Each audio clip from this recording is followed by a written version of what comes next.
Welcome to Solved and Unsolved Mysteries of the Bible. I am Dick Baker, your teacher. We will be looking in a three-parter of sessions, the Wheel of the Nephilim.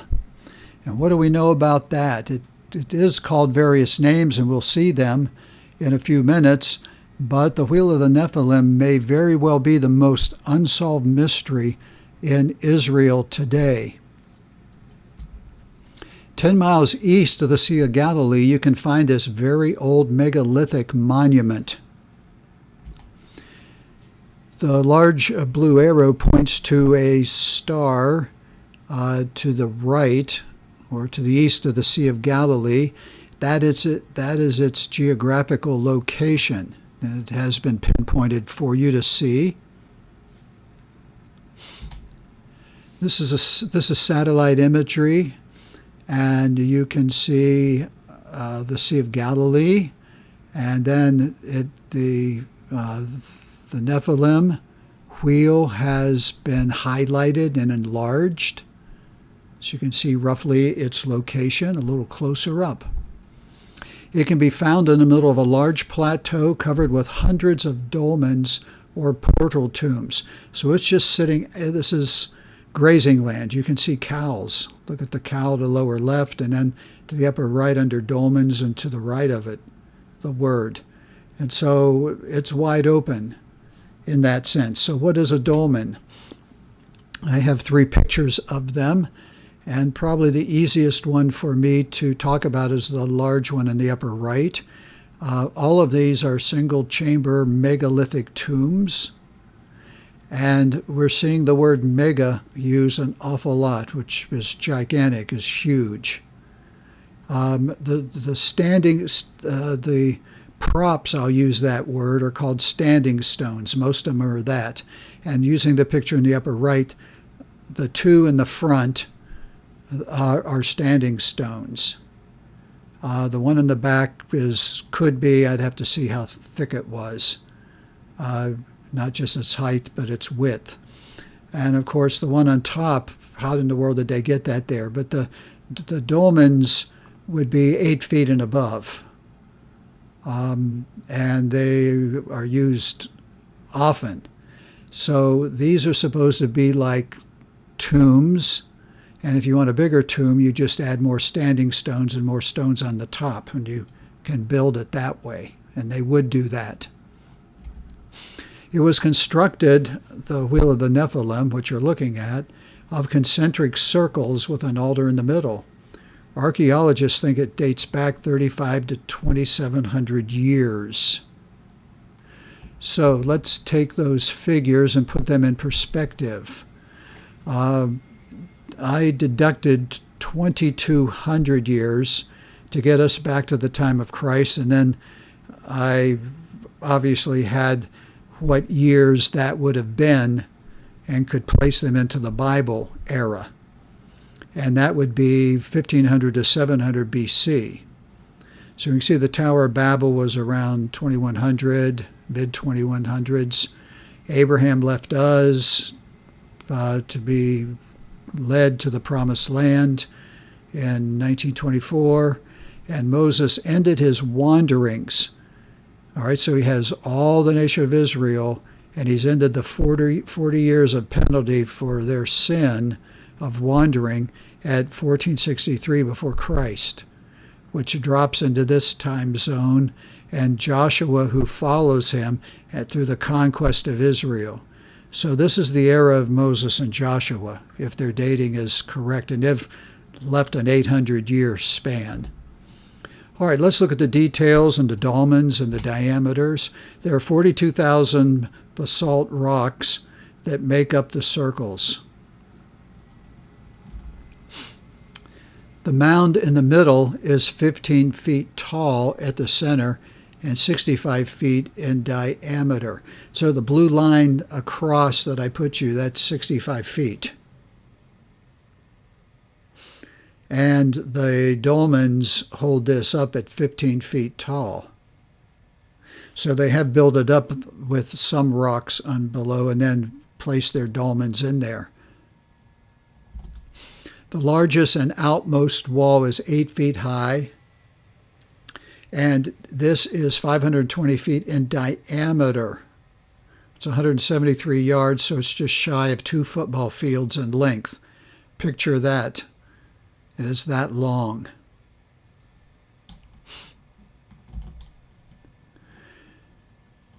Here are some dolmens, and there are dolmens throughout Israel and other places of the world. So when we identify these in the next lesson, we'll be revisiting this. I have some comments to share with you and some insights on them. Archaeologists date this structure, and I've already given that to you, but repetition is not bad. There's the circle walls. Some are complete, others are not. And if you look at them, you can see some holes in some. Some are supposed to have gaps in them for a purpose. Others, you can see the thickness of the wall is thin. And in some cases, there's very little left there. No, I do not think it was built and left incomplete. It could have been, but probably just time has worn this away, and if somebody needs some rocks to build their house or use them for something, they would get them. But I'm just looking around the field around this, and I see rocks everywhere. I see a rock wall from the north side shooting off of here, and that's a road.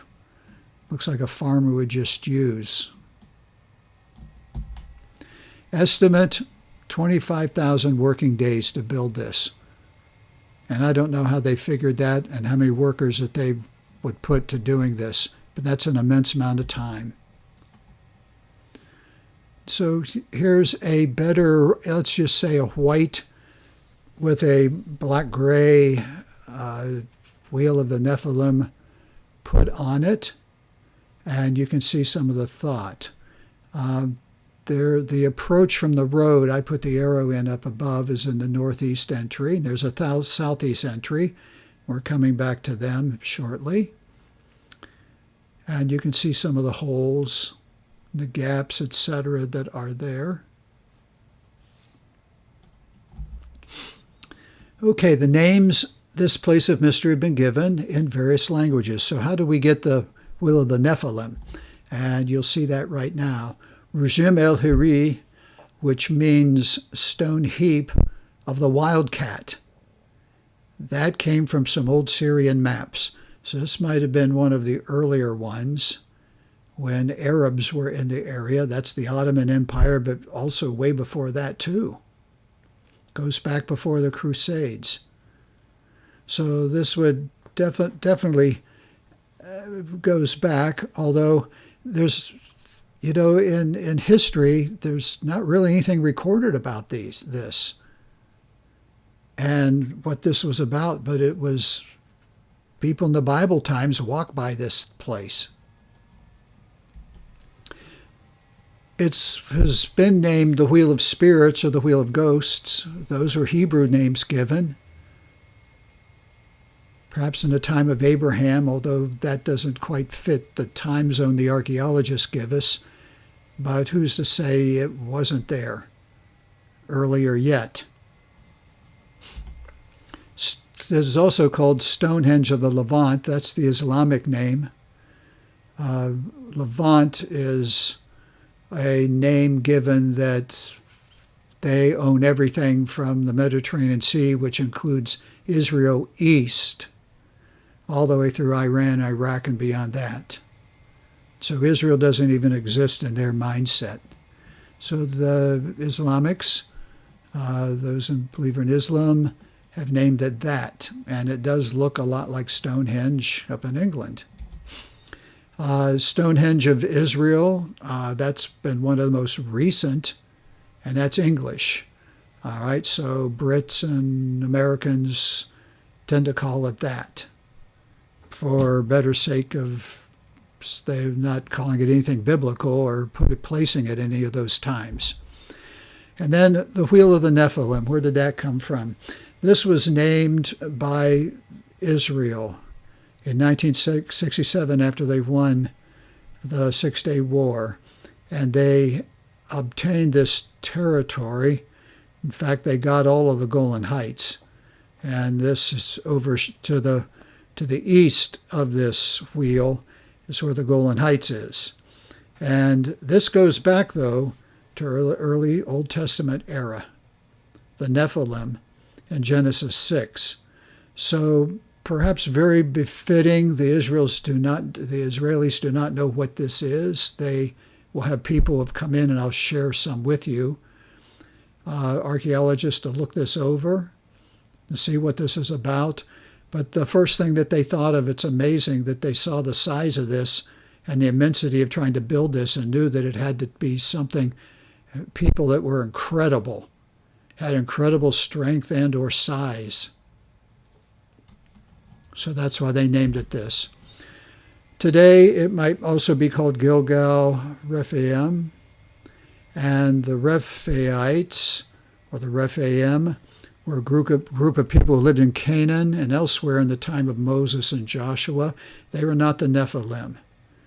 But this translates strong or giants.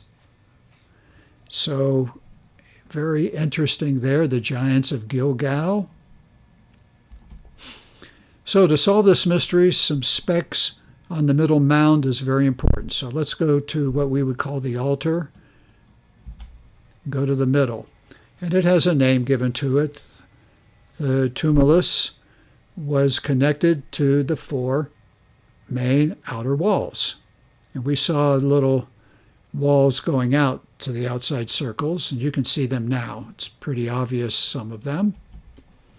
A tumulus is a mound of earth and stones raised over a grave. Now more about the grave part of it in a minute. There are two entrances to the circle. The northeast, which is in white, and that is 95 feet wide, the entrance.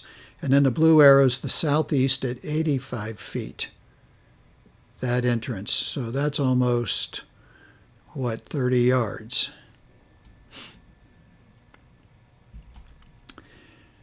The northeast entrance with a white arrow has an access path that is 20 feet, which leads to the center of the circle and points to what would be the June solstice sunrise. So all of a sudden there's some clues even in the ruins.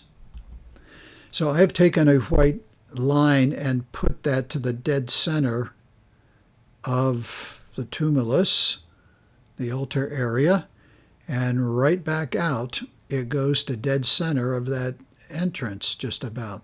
So the axis of the tomb is in the center and is also aligned as the same above. If you look, it's just an alignment. So let's go back in time and catch up a bit to today with modern history and what they've found and what their thinking is.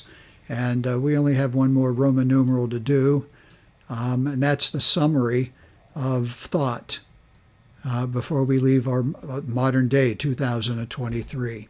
So if we go back to 1967, it's the Six-Day War. Israel is in the land, but she doesn't have a lot of land. And so the Arab nations of the world, Egypt to the west, and then most of them to the east and southeast, they came against Israel, and they lost after 6 days. It was total victory for Israel. It wasn't even close. It was a rout. And so on the left, before the war, Israel was small. Until after the war, it wasn't small anymore. And I've put the blue arrow up where the Golan Heights, and it is sort of over the Sea of Galilee, and the Golan Heights is off to the right. They won that area, and that's where the Wheel of the Nephilim is. Of course, look at what they got, the whole Sinai area. A lot of desert, but they got ports, and they got they got a lot of land, definitely. Now, I put a big arrow here. They got this. That's Israel. So Israel captures the Golan Heights and takes the possession of Gilgal Rephaim. 1967 and to 1968. Shamira Gutman and Claire Epstein were the first two, and they came together to start coming into this area, and they are Israeli archaeologists, and just to see what this thing is. Remember, Israel's just gotten this land, and under the Arabs and Muslims, it was just land there. It just sat. So they got in and they started digging around. They felt it was their job to start with, just do a survey, probably take a lot of pictures, and cataloging of the site. The source of the legends about this being a remnant of the giants, or the Rephaim for Og, and they'd picked up on that in some of their history, that they were there with that in mind as they were putting things together. Unfortunately, there's nothing that can be obtained of their report. So this is the land of Og that was just mentioned. And of course, that would have been the whole area, and that was under Moses and the children of Israel. So we're right back in the right time when they would use as history instead of Moses or Joshua's name, but they would use Og, who's in the land, and that drops into that time zone. And we know Moses is the one, while they were wandering, went up and defeated them. The 1980s. Moshe Kochavi and Yoni Mizrachi, they put together a project, a land project to go in, and it was called the Land of Geshur Archaeological Project. So they doing that under the Israeli blessing, knowledge, and they wanted him there. And they went in the 1980s to look things over and start saying, hey, what is this? All right, now we go all the way to 2007. Now excavations start. Joseph Garfinkel and Michael Freichman from the Hebrew University in Jerusalem. They go in 2010, not long ago, 13 years ago, and they start not just seeing what's there, they've already seen that, I'm sure, and now they're really getting serious about what's really here, what's going on. So in 210, you have Freichman returned in that summer. He came back by himself and continued to work. So what was going on and what was happening? There was more looking into the site's date and its function. Why is this here? They believed that the tomb in the center was built at the same time of the rings. I almost want to say that's a given. I would say that the tomb was probably built first and then the rings went in, but not necessarily. They do know that tomb robbers looted the remains of that area, which included jewelry and weapons. So there was traffic over the hundreds of years this just sat. Freichman's theory is that the tomb was the centerpiece of the rings. Yes, that probably is what it is. So in 2011 to now, what has gone on? Well, the New Age movements gather at the site on the summer solstice and on the equinox to view the first rays of the sunshine through the rocks. Remember, it lines up. And so they come and they do that. And here's a couple pictures. Can you see the height of these standing stones?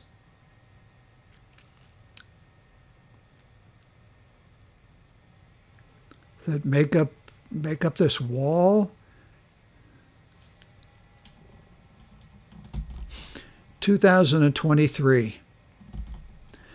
The Golan Trail, which Israel built, it's a marked 79-mile walking trail, biking trail, jogging, that stretches along the whole length of the Golan Heights, passes by Gilgal, Rephaim. Here's a map, and here's the arrow where they intentionally made it cross a road, come over into that area, and then work its way over up into the hills.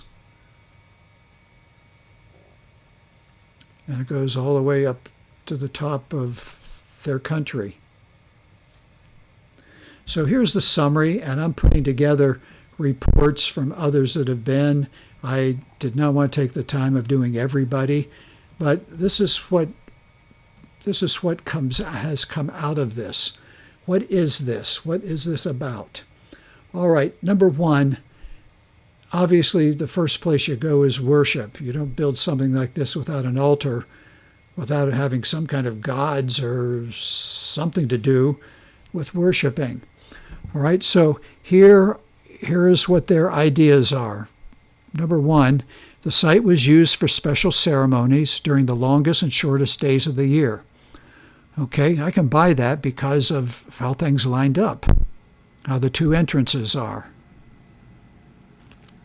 Okay, the second thing, residents used the site to worship Tammuz and Ishtar. Okay, so let me go a slide here.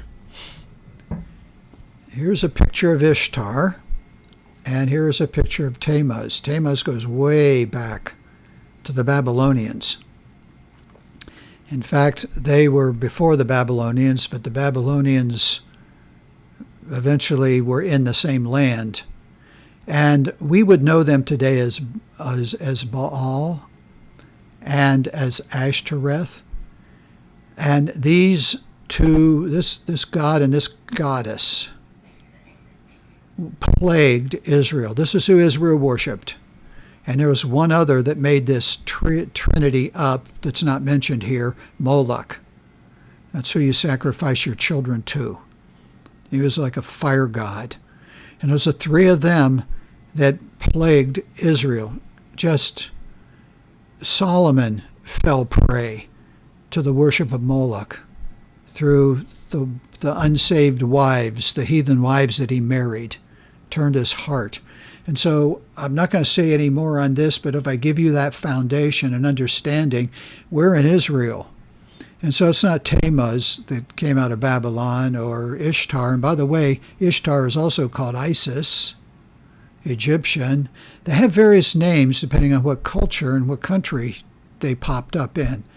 But they all seem to just come back to those three.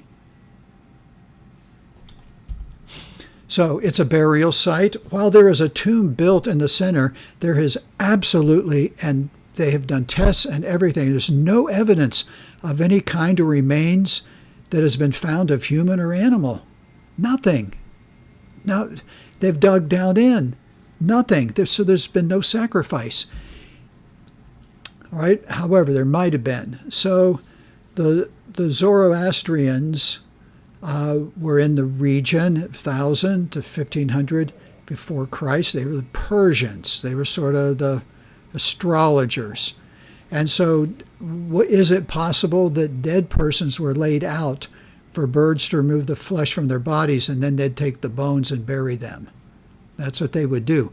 Now, in doing so, since no evidence was found of blood or anything burning, remember they laid them out, what they would do is they obviously would lay them out on large leaves, blankets, boards, something or another, and let the birds do their work and then come and then bury them.